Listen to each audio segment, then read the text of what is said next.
ada mujahadatun nafs. Nah, ini sangat penting sekali. Mujahadah, latihan untuk mengendalikan nafs, sisi keegoan kita. Nafs tidak mungkin kita bunuh kecuali dengan kematian. Maka selama hayat kita masih ada pada badan ini, kita tidak boleh membunuh nafs, jiwa, ego. Tapi yang ada adalah mengendalikannya. Pengendalian nafs mesti dilakukan dengan cara membimbingnya, melatihnya. Maka orang yang tidak pernah melatih nafsnya akan senantiasa menjadi sibaiyah, menjadi karakter yang sangat buas, karakter yang disebut bahimiyah, karakter yang kita artikan sebagai karakter binatang ternak. Jadi kenapa ada orang hijrah, bahkan mungkin sudah menjadi guru, karakternya tidak berubah, sudah menjadi ustadz, tapi masih suka kemudian berkata-kata kasar. Perlu diketahui, syaitan itu tidak pernah berkata kasar. Syaitan itu menggoda, syaitan itu merayu. Mungkinkah orang yang merayu berkata-kata yang kasar? Maka rayuan yang pernah disampaikan kepada Nabiullah Adam, kakek kita Adam alaihissalam, itulah rayuan yang sangat halus sekali. Apa kata syaitan?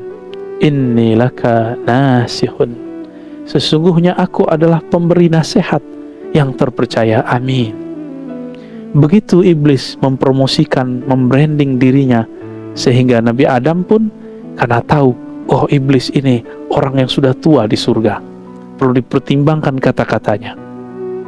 Namun ketika Nabiullah Adam terusir dari surga, apakah beliau menyalahkan iblis? Tidak. Beliau menyalahkan dirinya sendiri. Rabbana zalamna. Kenapa Sayyidina Adam tidak menyalahkan iblis? Karena waktu tergoda, Nabi Adam tidak lagi mempunyai karakter hewan ternak, yang tamak, hewan buas yang emosional.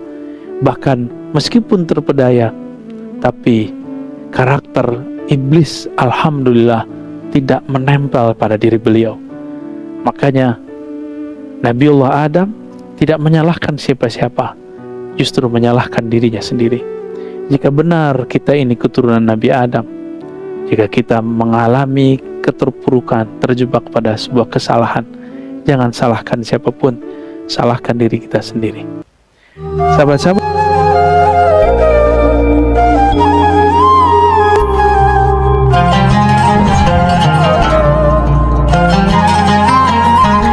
sahabat-sahabat dimulakan Allah, mari kita sama-sama meminta kepada Allah supaya Allah meridhai kita, meridhai orang-orang yang hidup bersama kita, meridhai orang-orang yang berkhidmah untuk rumah-rumah Allah, untuk mengembangkan ilmu-ilmu Allah.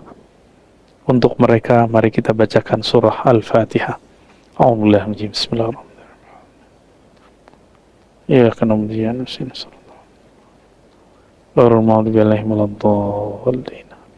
Semoga mereka yang tertimpa musibah, sakit, virus, Allah berikan kebaikan. Jika kebaikan bagi mereka adalah sehat dan hidup, Allah hidupkan dengan segera, Allah sehatkan sesegera mungkin. Jika tidak, semoga Allah mengambil mereka dengan husnul khatimah. Amin ya rabbal alamin. Di tangan saya ada kitab Haqaiqut Tasawuf, seperti yang kita sudah sampaikan di bulan yang lalu. Di sini Syekh Abdul Qadir Isa rahmatullahi ta'ala alaih menjelaskan tentang basic-basic, dasar-dasar apa yang disebut tasawuf. Maka pada bab kedua beliau menyebutkan judul bab Al-Manhaj Al-Amali fi Tasawuf.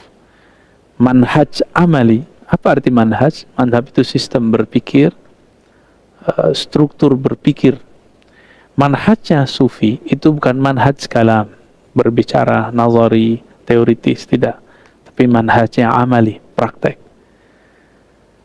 Apa saja itu? Ada 8. Pertama, suhbah, berguru, nggak banyak teori, langsung berguru. Yang kedua, siapakah orang yang layak dijadikan guru? Disebut al-waris al-Muhammadi. Yang ketiga, akhdul ahad, kontrak belajar dengan guru. Kemudian al-ilm, ilmu mengenai apa yang diamalkan dari guru. Ada mujahadatun nafs, nah ini sangat penting sekali. Mujahadah, latihan untuk mengendalikan nafs, sisi keegoan kita. Nafs tidak mungkin kita bunuh kecuali dengan kematian. Maka selama hayat kita masih ada pada badan ini, kita tidak boleh membunuh nafs, jiwa, ego. Tapi yang ada adalah mengendalikannya. Pengendalian nafs mesti dilakukan dengan cara membimbingnya, melatihnya. Maka orang yang tidak pernah melatih nafsnya, nafsnya akan senantiasa menjadi sibaiyah, menjadi karakter yang sangat buas, karakter yang disebut bahimiyah, karakter yang kita artikan sebagai karakter binatang ternak. Yang keenam yaitu az-zikr, praktek zikir.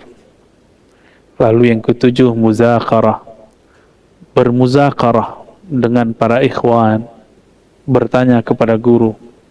Dan yang kedelapan, berkhalwat, menyepikan diri bersama Allah Subhanahu wa ta'ala. Baik, kita masuk ke pilar yang pertama, yaitu suhbah. Suhbah dari bahasa Arab, ya, sahiba yashabu, suhbatan, berarti persahabatan. Persahabatan hakiki adalah persahabatan yang membuat karakter sahabat itu mempengaruhi jiwa kita. Maka almar'u ala dini khalilih, begitu dalam hadis Abu Daud. Seseorang itu karakternya akan sama seperti karakter sahabatnya.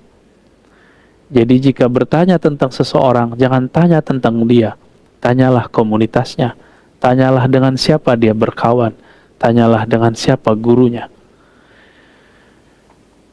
Kata suhbah sudah menjadi bahasa Indonesia, yaitu sahabat. Namun sahabat dalam bahasa Indonesia lebih kepada teman. Tapi suhbah dalam bahasa tasawuf bisa berarti berguru, bisa juga berarti berteman. Suhbah ini, teman-teman dimuliakan Allah, lis-suhbati atharan amiqan. Begitu kata Syekh Abdul Qadir Isa. Suhbah itu mempunyai pengaruh yang luar biasa kepada syakhsiyatil mar'i wa akhlaqihi wa suluki, kepada pembentukan sosok kepribadian seorang murid,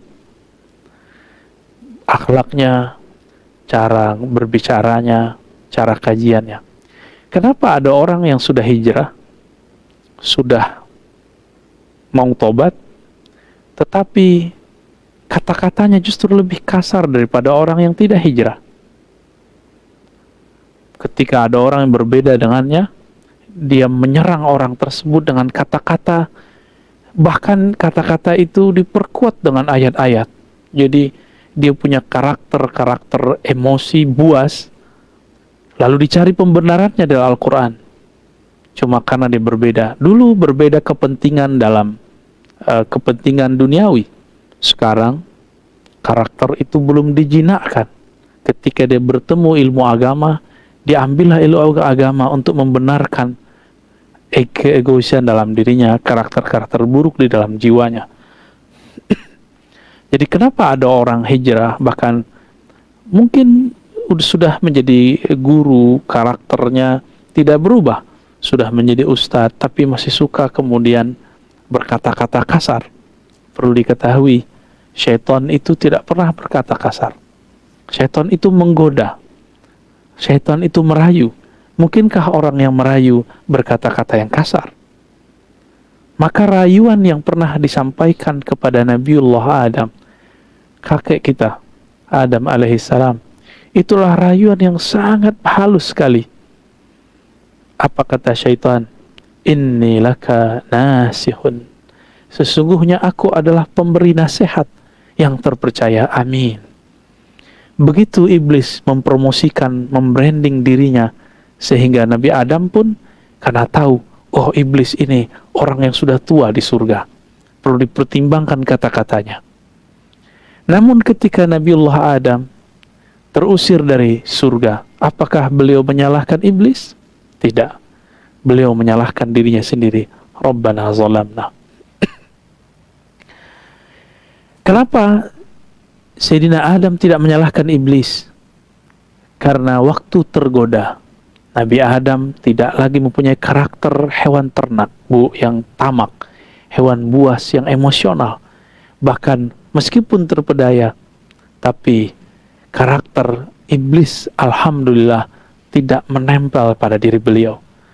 Makanya Nabiullah Adam tidak menyalahkan siapa-siapa, justru menyalahkan dirinya sendiri.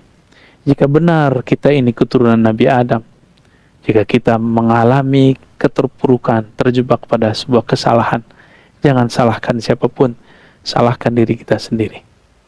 Sahabat-sahabat dimuliakan Allah,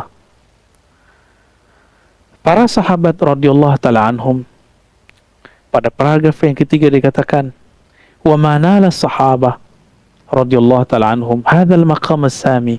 Para sahabat tidak sampai kepada makom tingkatan yang tinggi ini. Wa darajat rafi'ah ba'dan kanu fi zulumatil jahiliyah. Setelah mereka berada dalam kegelapan akhlak-akhlak orang jahiliyah, illa bi musahabatihim li Rasulillah sallallahu alaihi wasallam wa mujalasatihim lah. Kecuali setelah mereka suhbah dan julus kepada Nabi. Suhbah, berguru kepada Nabi, duduk bersama Nabi, dan mendengarkan kata-kata Nabi. Itu sebabnya Imam ahli hadis Imam Muhammad bin Ismail al-Bukhari mengatakan syarat bahwa suatu hadis itu sahih harus muttasil, harus bersambung antara guru dan murid, bertemu antara guru dan murid, dan tidak cukup satu kali pertemuan, tapi harus ada tulus suhbah, panjang dan lamanya waktu berguru, sehingga karakter kebaikan yang ada dalam diri guru pindah dan ditiru oleh si murid. Para sahabat yang dulu mereka melakukan semua kemaksiatan, yang kemaksiatan itu ada pada saat ini, ada pada zaman modern ini. Sebut saja apa kemaksiatan hari ini, dulu ada di masa sahabat. Dengan karakter bercahaya dalam diri Nabi Muhammad SAW, itu mampu menerangi kembali kegelapan hati mereka. Dengan cara apa? Dengan cara mereka hadir bersama Nabi, hadir di majelis Nabi, mengikuti akhlak-akhlak Nabi, melihat hari-hari Nabi. Jadi sangat sederhana, bukan dengan cara kuliah di kampus 4 tahun, S2 2 tahun, 3 tahun, atau S3 4 tahun, tidak. Tapi dengan cara mengikuti hari-hari Nabi SAW. Lalu akhlak Nabi yang ada pada sahabat itu diambil oleh tabi'in. Disebut tabi'in artinya orang yang mengikuti, taba'a, orang yang mengikuti baginda Nabi SAW melalui sahabat. Kenapa para tabi'in tidak langsung mengatakan, gak usah ikut sahabat, langsung saja kepada Rasul? Tidak. Mereka meyakini Rasulullah masih hidup di alam yang lain, tapi secara akhlak mesti berguru ke muridnya Rasulullah. Begitulah tabi'ut tabi'in, generasi setelahnya. Tapi kenapa ada hari ini orang mengatakan, tidak usah ikut guru, langsung saja kepada Allah dan Rasulnya? Apakah kita ini seorang Rasul, sehingga bisa langsung meminta kepada Allah, sehingga langsung bisa berkomunikasi dengan Allah? Jika memang antum sudah sanggup langsung berkomunikasi kepada Allah, silakan. Bahkan tidak perlu dengan Rasul. Langsung saja kepada Allah, mungkin menjadi Rasul yang baru. Tapi itu mustahil. Nabi mengatakan, la nabiyya ba'di, tidak nabi setelahku. Berarti jika ingin berkoneksi kepada Allah Subhanahu wa taala, kita mesti melewati Nabi Muhammad sallallahu alaihi wasallam. Nabi Muhammad secara fisik sudah masuk ke alam lain. Maka kita mesti bertemu dengan orang yang pernah bersahabat dengan beliau. Mereka pun sudah wafat, maka digantikan generasi setelahnya sampai hari ini mereka masih ada. Mereka yang disebut dengan al-warras atau al-wurras al-Muhammadi, para pewaris Nabi Muhammad sallallahu alaihi wasallam. Dan ini sahabat-sahabat maka Allah dikatakan di halaman 42-nya, khalidah khalidah ila qiyamis sa'ah. Ini akan kekal sampai hari kiamat. Fa inna li Rasulillah sallallahu alaihi wasallam warathan minal ulama ila arifin. Kenapa? Inilah perbedaan umat Muhammad dengan umat selainnya. Umat Nabi Muhammad mempunyai pewaris-pewaris yang bersanad bersilsilah sampai akhir zaman. Mereka lah orang-orang yang arifina billah, yang mengenal Allah, bukan sekedar mengenal kitab-kitab, bukan sekedar yang mampu berdiskusi, tapi mereka adalah orang-orang yang mewarisi cahaya dari qalbu Nabi Muhammad sallallahu alaihi wasallam. Ya. Jadi mereka tidak hanya mewarisi gelar. Maka tidaklah penting gelar doktor, gelar MA, gelar LC, gelar sarjana, jika itu cuma membuat orang pintar berbicara, tapi tidak berpintar dalam bersuhbah, tidak pintar dalam berakhlak. Maka sahabat-sahabat dulu di masa Rasulullah, yaktabisuna min nurih, mereka mengambil cahaya itu dari Nabi Muhammad SAW, lalu diwariskan ke orang setelahnya. Inilah yang Nabi katakan, tuba liman ra'ani wa amana bi.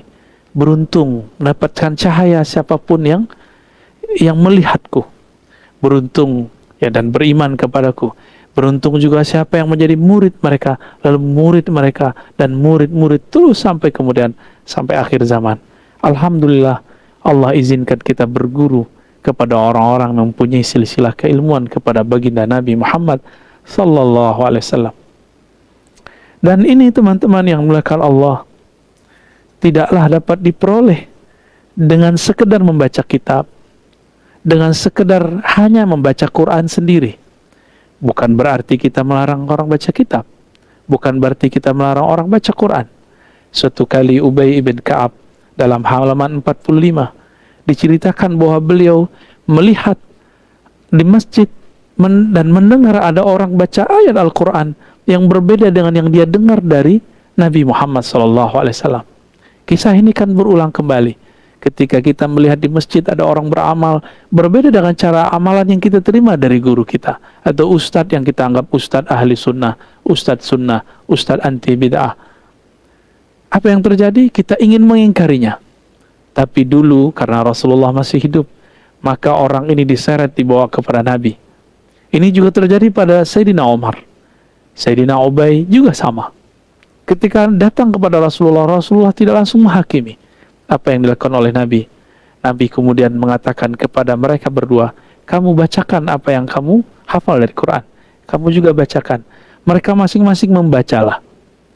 Apa kata Nabi? Anda dua-duanya benar. Artinya teman-teman, sahabat-sahabat karena Allah, kebenaran mutlak milik Allah, tapi jalan mencapai kebenaran lebih daripada satu. Kebenaran mutlak hanya satu, tapi jalan mencapai kebenaran lebih dari satu. Maka jangan pernah memonopoli kebenaran yang hanya itu milik Allah Subhanahu wa ta'ala. Maka Rasulullah kemudian menepuk dada Ubay. Apa kata Ubay? Qad ghasyani darbun fi sadri. Ya. Ketika Nabi menepuk dadaku, maka seakan-akan dadanya bergetar, diliputi sesuatu, ya. Ka'anni anzuru ila Allah, sampai akhir hadis. Seakan aku melihat kepada Allah Subhanahu wa taala. Maka beliau Syekh Abdul Qadir Isa mengatakan, ya, wa min huna, di halaman 44-nya jika kita muncul senang, yatabayyan khata'u man yazun annahu yastati'u bi nafsihi ay yu'alija bi amradih, ay yu'alija amradah al-qalbiyah. Maka kelirulah orang yang beranggapan bahwa dirinya sanggup mengobati dirinya sendiri. Dirinya sanggup mengobati penyakit-penyakit kolbunya. Dan ini, teks ini dicetakkan awal-awal disalahfahami oleh pembaca, bahkan dipotong oleh mereka. Mungkin setelah ini juga ada yang memotong video kita. Ya. Apa kata beliau? Keliru juga orang yang mengira ayatakhallasa min ilalihin nafsiyah. Dia sanggup terbebas dari penyakit-penyakit keegoan bimajarrat qiraatil Quran, dengan hanya membaca Al-Quran. Syekh Abdul Qadir Isa pada bagian footnote-nya mengatakan, kalimat aku ini disalahfahami oleh orang-orang yang berprasangka buruk. Mereka mengira saya melarang orang baca Quran, menghina orang baca Quran. Begitulah orang-orang yang hasad, selalu memelintir kata-kata, lalu tidak menjelaskan apa maksudnya, selalu motong kalimat tanpa menjelaskan kesempurnaannya. Dari dulu, dari masa beliau ternyata sudah begitu. Jika hari ini ada, mungkin mereka satu komplotan, satu pewaris. Ternyata sifat buruk pun diwariskan. Setiap orang yang ego tidak mau berguru akan mengalami hal yang sama dengan orang-orang sebelumnya, walaupun formulasinya berbeda. Bahkan kata beliau, wal ittila ala hadis Nabi SAW. Bahkan orang yang hanya membaca hadis Nabi dari buku-buku, dari lembaran kertas, itu tidak akan terbebas dari sifat-sifat zulumat, kegelapan dalam dirinya, jika hanya sekedar membaca, tapi tidak berguru kepada orang yang membacanya. Dzalika li'anna al-kitab wa sunnah qad jama'an wal adawiyah. Kenapa? Karena Quran dan sunnah itu ibarat taman herbal, ibarat ruang yang di situ ada macam-macam obat, macam-macam bahan pengobatan, yang bahan-bahan itu hanya bisa diramu oleh pakarnya. Dalam bahasa Arab disebut dengan saidali. Barangkali hari ini kita sebut dengan seorang pakar apoteker.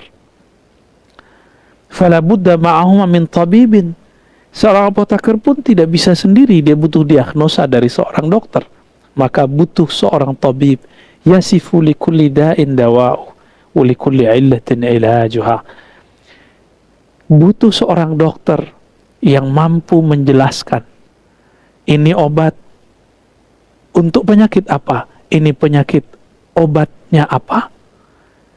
Al-Quran itu obat, syifa'un lima fis sudur.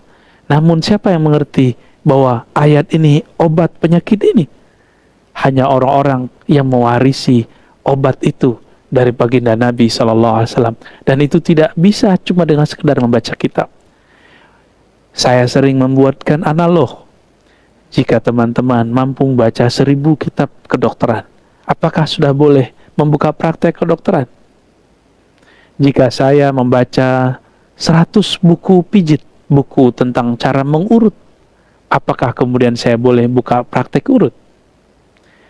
Begitulah seterusnya. Sama, jika dalam hal ilmu duniawi kita harus punya sertifikat, ijazah, izin dalam membuka praktek, apatah lagi dalam persoalan akhirat, persoalan agama, maka perlu ada izin dari orang yang ahli. Fas'alu ahla dzikri in kuntum la ta'lamun. Maka bertanyalah, minta izinlah kepada ahlinya jika engkau tidak mengetahui. Lalu dari kisah Sayyidina Ubay tadi, Syekh Abdul Qadir Isa mengatakan, "Walihada lam yastati ashabu Rasulillah sallallahu alaihi wasallam ayutabbibu nufusahum bimujarrad qiraatil Quran."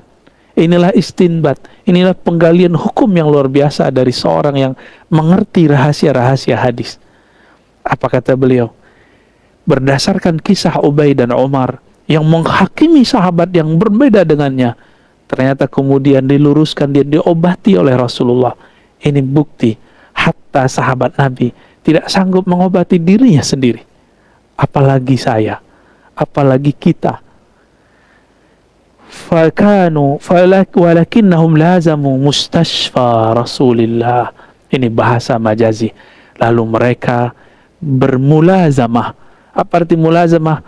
Membersamai, mengikuti, atau menginapkan diri mereka pada rumah sakit Rasulullah SAW. Mustashfa. Tapi ini bahasa majazi. Fakana huwal muzakki lahum wal musharrif ala tarbiyatihim wal musyrif ala tarbiyatihim.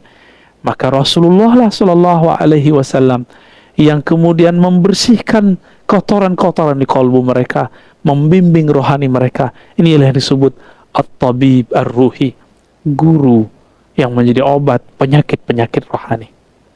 Inilah makna surat Al-Jumu'ah yang biasa kita baca.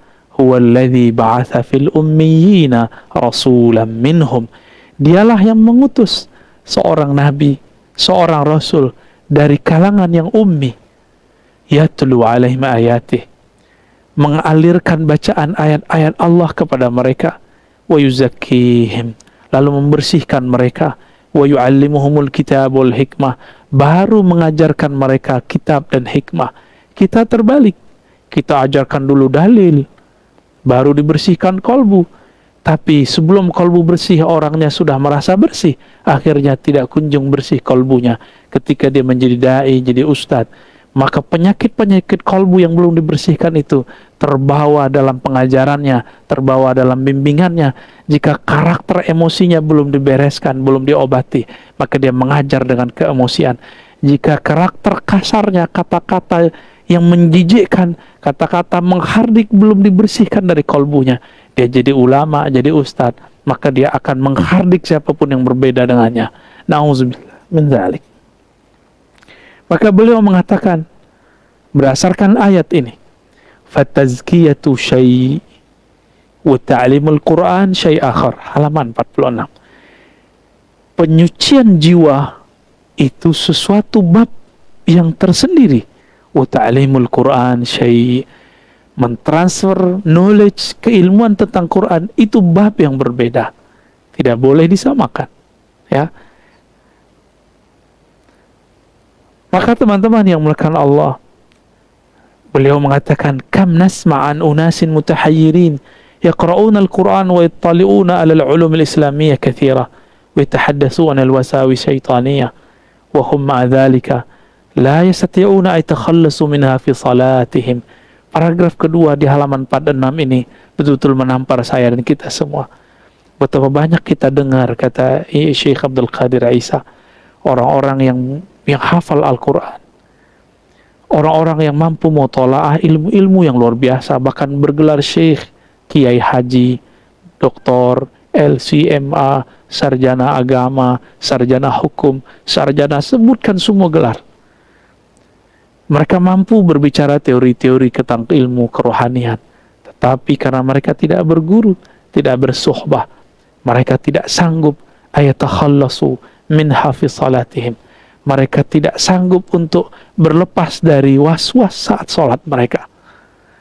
Artinya, hafiz Quran, mengerti hadis, mengerti ilmu fikih, tamatan luar negeri, dalam negeri, sama saja. Mereka tidak khusyuk dalam sholatnya. Saya tidak jarang mendengar kalam ini. Bahkan beberapa sahabat saya mengatakan, Ar-Razi, mustahil khusyuk. Padahal orang ini hafiz Quran. Padahal orang ini ngaji hadis sangat lama sekali. Apa yang salah? Khusyuk bukanlah sesuatu yang dapat dibaca dari buku. Khusyuk itu adalah ahwal rohani yang mesti ditimba dari ahli rohani. Siapa yang tidak pernah menimbanya dari mereka, dia tidak akan pernah minum rasa nikmatnya khusyuk kepada Allah Subhanahu wa ta'ala.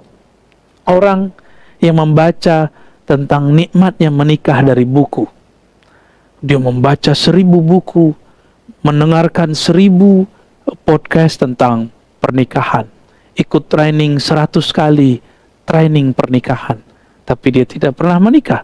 Dia tidak akan merasakan indahnya menikah. Lebih kurang seperti itu analognya yang dapat kita katakan. Fa idza thabata fi tibbil hadits anna al-insan la yastati'u yutabbiba nafsahu bi nafsihi wa la qara'a kutub at-tibb. Jika memang benar demikian, dalam ilmu kedokteran modern, seseorang pun tidak sanggup mengobati diri sendiri, walaupun dia membaca buku-buku dokteran, ya. Bala budalahu min tabibin yakshifu khafaya ilali. Dia mesti punya guru, punya dokter, punya terapis yang bisa nanti mengetahui masalah di badannya. Begitulah dalam perkara qalbiyah, dia mesti ketemu al-tabib al-muzakki, orang-orang yang dapat menyembuhkan kalbunya.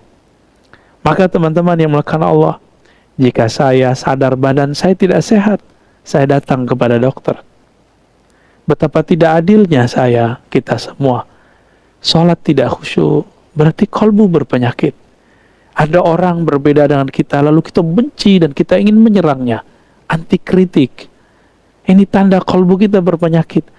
Lalu kita tidak datang kepada dokternya, dokter rohani. Betapa tidak adilnya orang-orang seperti ini. Maka orang ini kemudian tidak dicintai oleh Allah. Dia tetap berpenyakit hatinya sampai nanti ketika hayatnya berpisah dari badannya. Itu yang disebut su'ul khatimah. Sahabat-sahabat karena Allah, jika seorang dokter tidak mungkin dengan membaca buku atau nonton TV, harus dia kemudian mendapatkan sertifikat izin daripada institusi resmi yang mengatakan kamu jadi dokter dengan sumpah seorang dokter setelah kuliah 4 tahun 5 tahun lalu kemudian praktek kedokteran. Apalagi dalam ilmu kerohanian, maka ada masa berguru, ada masa praktek, baru kemudian diizinkan oleh sang guru untuk mengajarkan bagaimana cara membersihkan kalbu. Begitulah ilmu-ilmu ini bisa dianalogkan. Inilah penjelasan Syekh Abdul Qadir Isa mengikuti manhaj Imam Abu Hamid Al-Ghazali, sahib Ihya Ulumuddin dan Munqidh minad Dhalal. Sahabat-sahabat makan Allah, di sini dikatakan juga, ya, maka tidak mungkin melakukan penyucian jiwa kecuali ala yadi mursyidin kamilin ma'zunin bil irsyad. Tidak mungkin kecuali dibimbing oleh seorang mursyid. Mursyid itu sama artinya dengan murabbi. Mursyid itu sama artinya dengan seorang trainer atau seorang yang mampu kemudian menjadi mentor rohani kita. Kamil di situ bukan berarti sempurna, tiada celah. Kamil di situ berarti orang yang telah menyelesaikan tahapan-tahapan latihannya. Ma'zun, lalu dapat sertifikasi dari gurunya yang disebut dalam keilmuan kita ijazah. Bil irsyad, izin untuk apa? Bukan sekedar mengamalkan zikir. Maka ijazah itu secara umum ada ijazah mengamalkan zikir, ada ijazah mengajarkan zikir, ada ijazah membimbing para pezikir. Sahabat-sahabat yang melakukan Allah, ijazah tersebut diwariskan dari masa ke masa. Dulu ada yang dengan lisan, kemudian karena zaman berubah, orang butuh bukti, maka sekarang ditulis dalam lembaran-lembaran kertas. Tapi bagi pemburu-pemburu ijazah, jangan senang dulu kalau sudah dapat ijazah kertas, karena kemurnian kolbu tidak ada pada kertas. Kemurnian kolbu ada pada kolbu itu sendiri.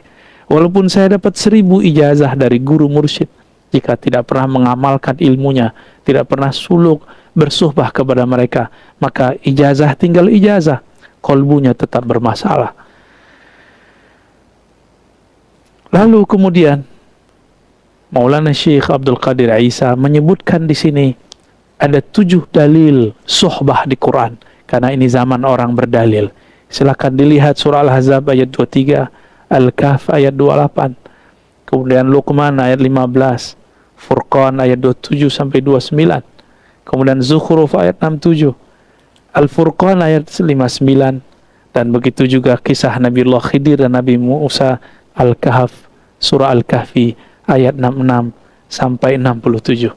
Sahabat-sahabat yang melakukan Allah, pendek cerita, 7 dalil itu ada pada dalil yang ke-7.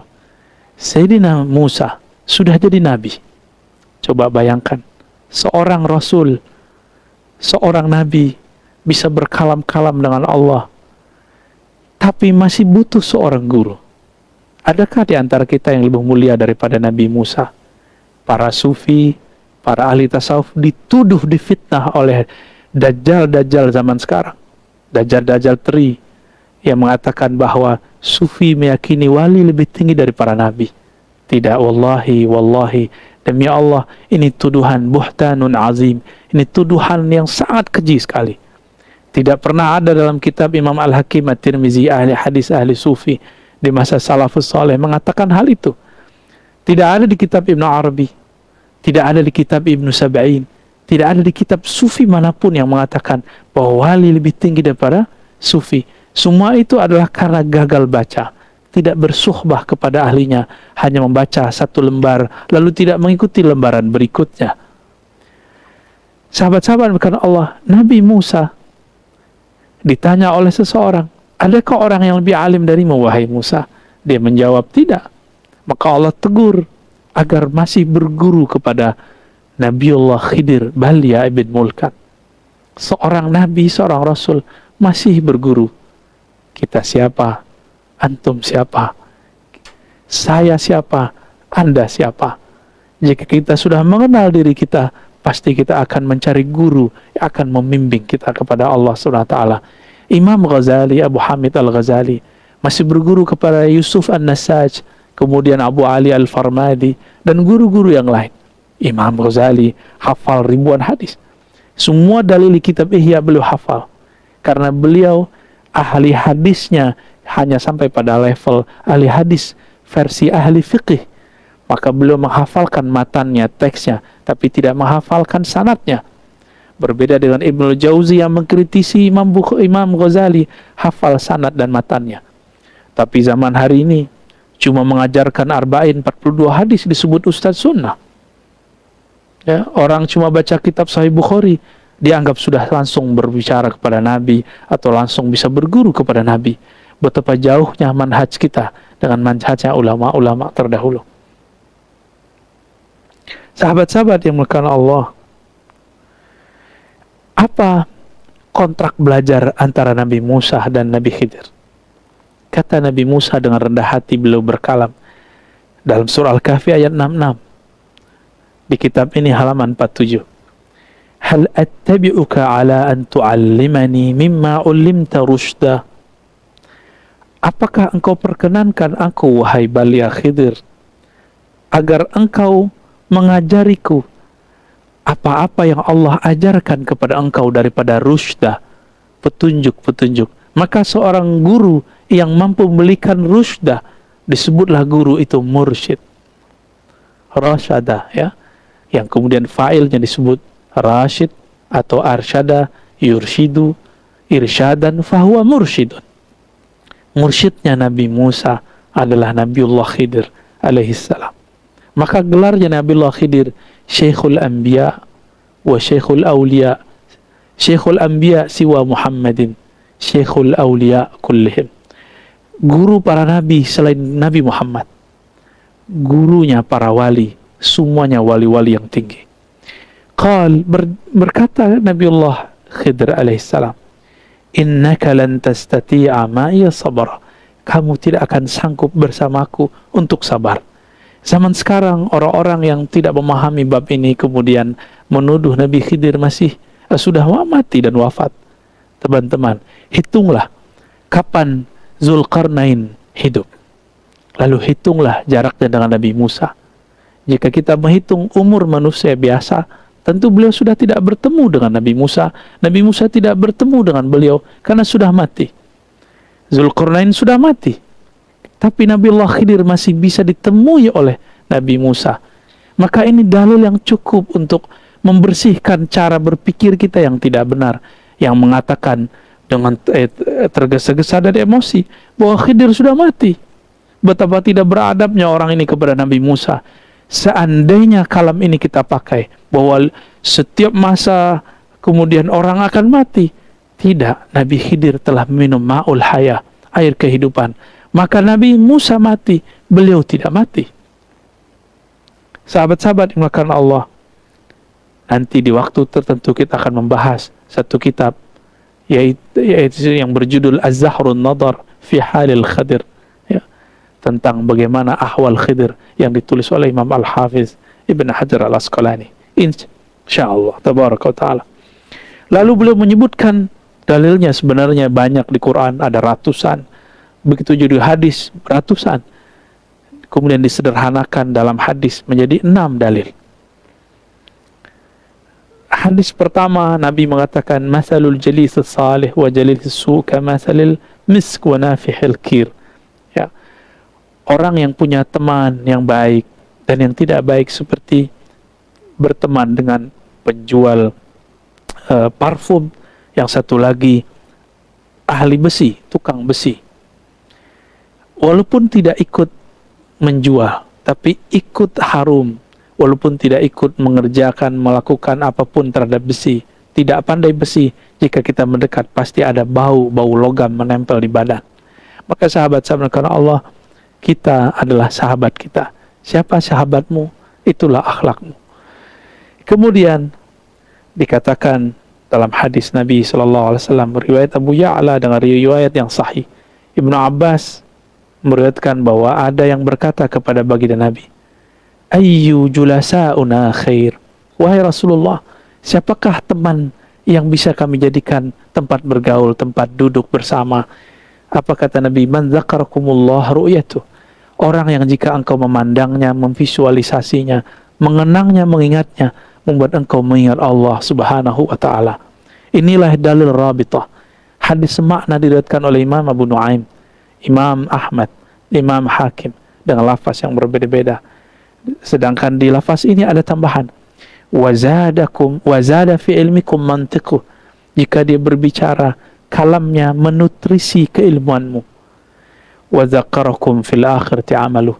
Jika engkau lihat amalnya, akhlaknya, membuat kamu mendapatkan zat, bekal di akhirat. Sahabat-sahabat dimulakan Allah. Kemudian dalam hadis yang keempat kita loncat, Nabi SAW mengabarkan nanti di akhirat akan ada sekelompok orang, bukan nabi, bukan syuhada, tapi mereka dikagumi oleh para nabi dan para syuhada. Mereka mempunyai posisi manzilah makan, posisi yang tinggi di hadirat Allah Subhanahu wa ta'ala. Lalu mereka bertanya, ya Rasulullah, fakhabirna manhum, siapakah mereka wahai Rasulullah? Lalu Nabi menjawab, hum qaumun tahabbu biruhillah, mereka adalah kaum yang saling mencintai dengan ruhnya Allah. Apa makna ruhullah? Nanti di lain waktu kita jelaskan juga pada pembahasan yang spesial. Ala ghairi arhamin bainahum, walaupun mereka bukanlah persaudaraan biologis, bukan keturunan yang sama, mereka beda jenis, beda ras, beda bangsa. Wala amwal yata'atuna bainahum, ya. Mereka juga bukan orang yang bersahabat, berkumpul karena ada orang kaya yang berbagi harta di situ. Artinya mereka berkumpul bukan masalah fulus duniawi. Fawallahi inna wujuhahum lanurun. Nabi bersumpah, jarang-jarang Nabi bersumpah, demi Allah wajah mereka adalah cahaya. Wa innahum la'ala nur, bahkan cahaya di atas cahaya. Wala yakhafuna idza khafan nas, di saat manusia ketakutan, mereka tidak takut. Di saat manusia sedang bersedih, mereka tidak bersedih. Lalu beliau membacakan ayat, ala inna awliya Allah la khawfun alaihim walahum yahzanun. Ketahuilah para wali-wali Allah itu nanti tidak ada rasa takut pada mereka, tidak ada kesedihan. Sebagaimana di bumi mereka tidak takut dihujat, maka di sana pun mereka tidak takut mengalami apapun. Surat Yunus ayat 62. Sahabat-sahabat dimulakan Allah, tidak jarang ada orang mengancam kita dalam berdakwah. Nanti saya akan menjadi saksi di padang mahsyar untuk memenjarakan, memasukkan kamu ke neraka. Boro-boro mau jadi saksi orang. Kita sendiri belum tentu bisa mengurus diri, bersaksi untuk diri sendiri. Jaga kalam kita. Jangan beragama dengan emosi. Jangan-jangan kita yang salah. Sahabat-sahabat dimulakan Allah, karena hari ini orang tidak faham bab suhbah, maka yang bukan ulama dianggap ulama, yang ulama dianggap bukan ulama. Orang yang dari kecilnya sekolah keagamaan sampai S3-nya di ahli tafsir di negeri ini, dihormati orang ini di Al-Azhar, dihormati orang ini di kancah internasional, tapi di negerinya sendiri dihujat, dituduh Syiah, dituduh liberal, dituduh cuma karena ada satu perbedaan-perbedaan, yang perbedaan itu sudah dimaklumi oleh ahli ilmu. Tapi ada satu orang yang berbeda dengan negerinya, yang membela Al-Qaeda, teroris, yang tidak bersumber, tidak sekolah keagamaan, cuma karena hafal indeks-indeks Al-Quran, lalu kemudian banyak orang terkagum dengannya, itu kemudian dipuja-puji. Ketika ada yang mengkritiknya, maka kita kemudian dicaci maki. Sahabat-sahabat makan Allah, kritik itu biasa. Jika masuk ke ranah ilmiah, maka kritik adalah satu yang wajib. Saya ketika skripsi, saya dikata-katai oleh dosen saya. Ketika S2 tesis lebih gila lagi. Ketika S3 lebih dahsyat lagi. Bahkan dikata-katai, kamu nih bodoh, nulis apa? Itu biasa. Dan itu tidak membuat kita kemudian dendam kepada orang. Namun orang beragama hari ini beragama dengan emosinya. Mungkin pada awalnya dia seorang yang emosional. Ketika memakai baju agama, emosinya kemudian dicari pembenaran dari ayat-ayat Al-Quran. Maka kami mengimbau diri kami sendiri dan kita semua, hati-hati dalam bersahabat, hati-hati dalam bersubah, bermanhaj. Jangan salah berguru, jangan salah berkomunitas. Sahabat-sahabat yang mulakan Allah, beliau menyebutkan di sini beberapa hadis. Lalu ada satu kisah yang paling gampang, jalan pintas menuju Allah. Abu Dzar Al-Ghifari datang kepada Nabi, lalu mengatakan, ya Rasulullah, ar-rajul yuhibbul qaum wa la yastati' ya'mal amalahum.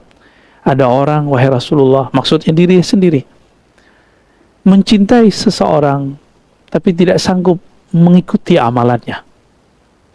Apa kata Nabi? Nabi faham maksud Abu Dzar. Abu Dzar ini dari Bani Ghifar, kalamnya halus, tidak berani berbicara secara terbuka. Mereka orang-orang yang educate. Di zaman orang-orang Mekah saat itu sudah menyembah berhala, mereka masih menyembah Allah dalam agama yang hanif.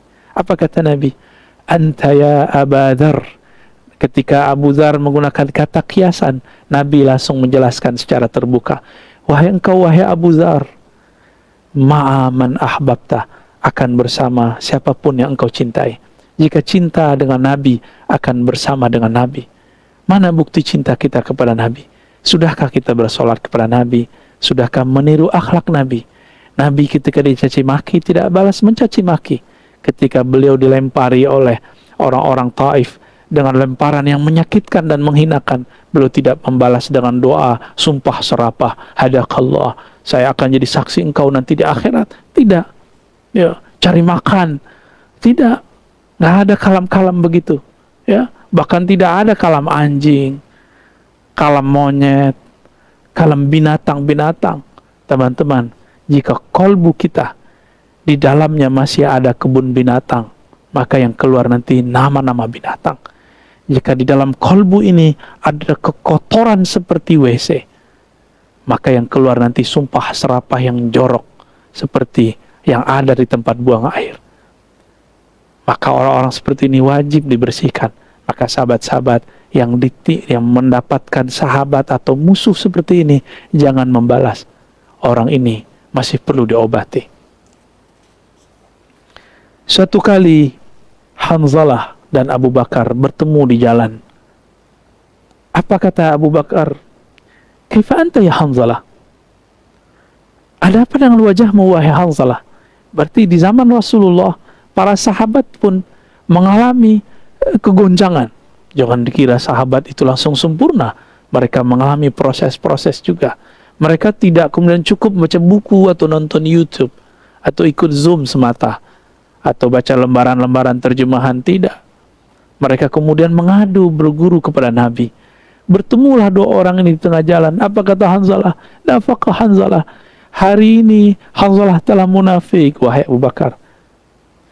Qala subhanallah, ma taqul? Apa maksudmu wahai Hanzalah? Ya. Lalu dia menjawab, nakunu ma inda Rasulillah yudzakkiruna bil jannati wan nar ka'anna ra'ya 'ainin. Ketika Nabi mengajari kami tentang surga neraka, seakan-akan kami langsung memandang surga neraka. Ini yang kita sebut kasyaf. Beberapa orang kita diceritakan surga neraka, Allah perlihatkan dalam alam rohaninya tentang surga neraka. Ada orang yang tidak, dia cukup dengan tasdik dan percaya. Tapi kasyaf bukanlah jaminan orang ini selalu benar. Inilah Hanzalah. Dia kemudian merasa dirinya tidak benar.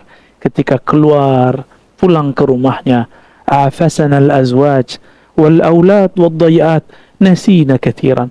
Ketika kami kemudian pulang ke rumah, ketemu pasangan, anak, ketemu aktivitas, apalagi zaman sekarang ketemu gadget, smartphone, ketemu game, ketemu semuanya.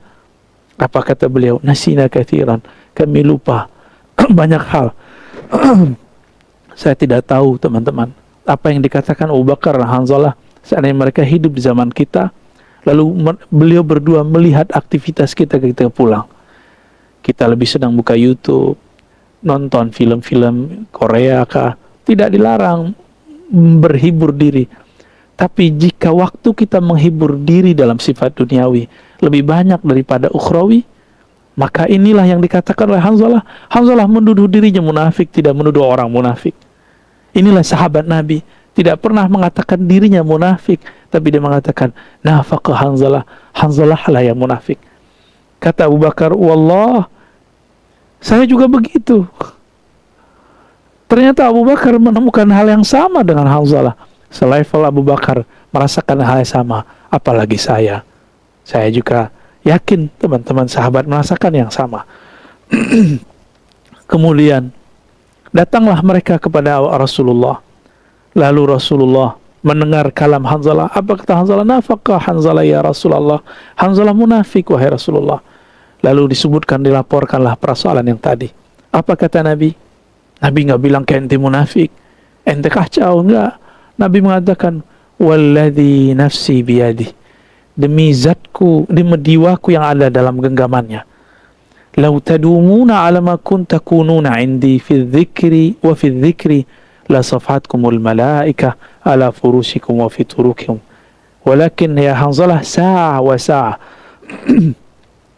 Nabi mengatakan, lau tadumun, seandainya kamu berpegang teguh, membawa rasa kerinduan surga, rasa bersamaku ke rumahmu.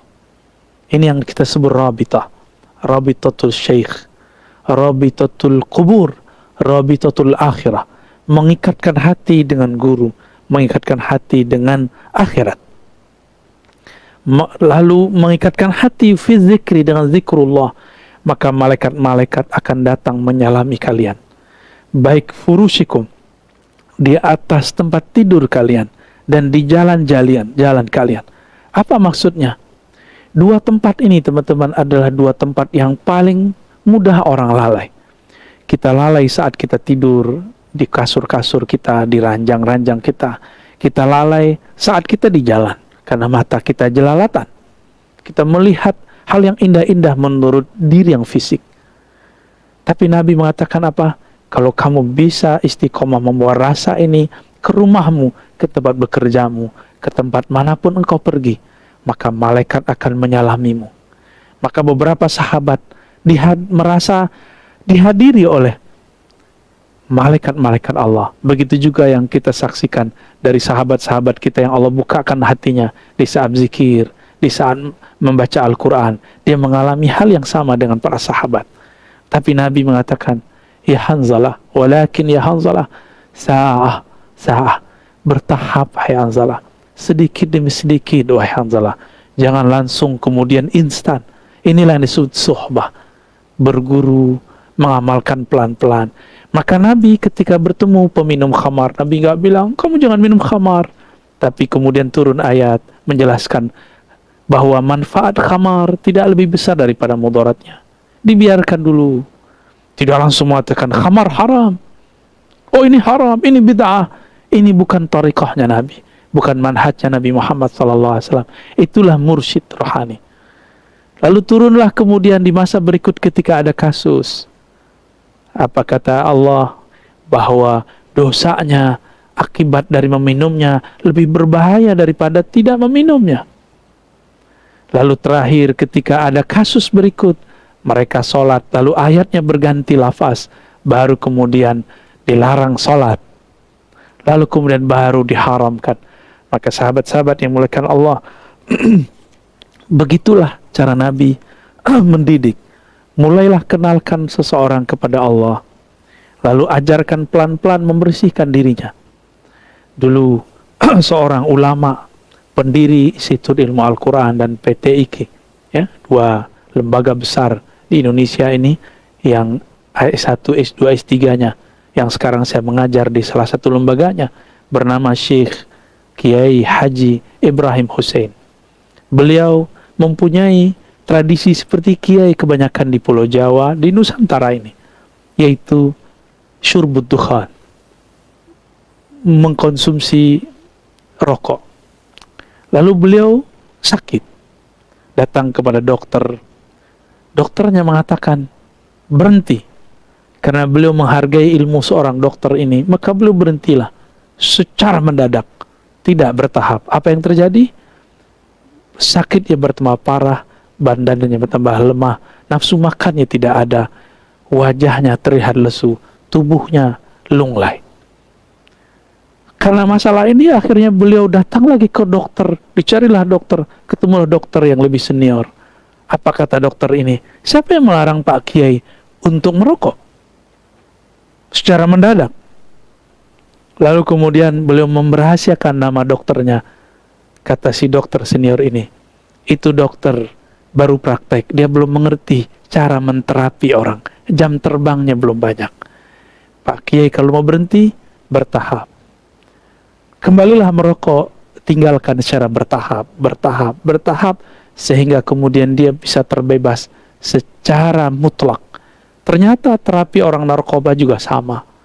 Terapi orang-orang kecanduan minum juga sama. Terapi orang yang terkena penyakit maksiat juga sama. Sahabat-sahabat kepada Allah, itulah seni seorang guru dalam mentazkiyah qalbu murid-muridnya. Maka di sini di halaman 50 sampai akhir bab beliau menjelaskan tentang kalam-kalam ulama mengenai pentingnya berguru. Jika mereka menganggap berguru itu penting, yang paling menarik adalah tentang kalam Ibnu Qayyim al-Jauziyah yang memberikan kriteria bahwa guru yang akan kita cari adalah guru yang tidak mengikuti hawa nafsu, tapi guru yang zakir, yang ingat kepada Allah, yang tidak ghaflah, yang tidak lupa. Bagi beliau menemukan pada salah satu sosok gurunya. Ini yang disebutkan dalam kitab Awabilus Shayyib. Jika mereka berguru, apalagi kita.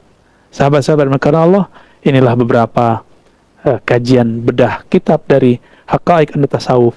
Semoga bertambah nutrisi keilmuan dalam diri kita. Wassallallahu ala Muhammad.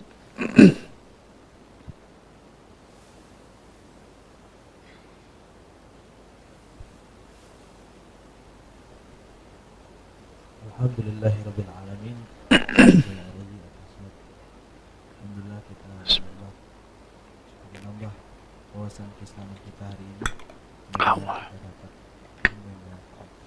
Baiklah, bagi para jemaah, ada yang jika ingin bertanya di melalui Zoom silakan Lewat chat aja. Lewat chat aja ya.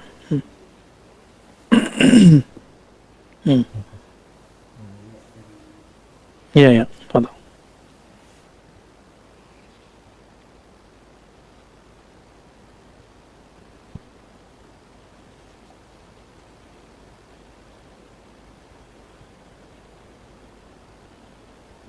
sebelumnya jemaah nih, Hmm. jadi tentang beda tema di tentang sholat khusyuk. Hmm. Jadi ada jemaah kita yang sudah usia Hmm.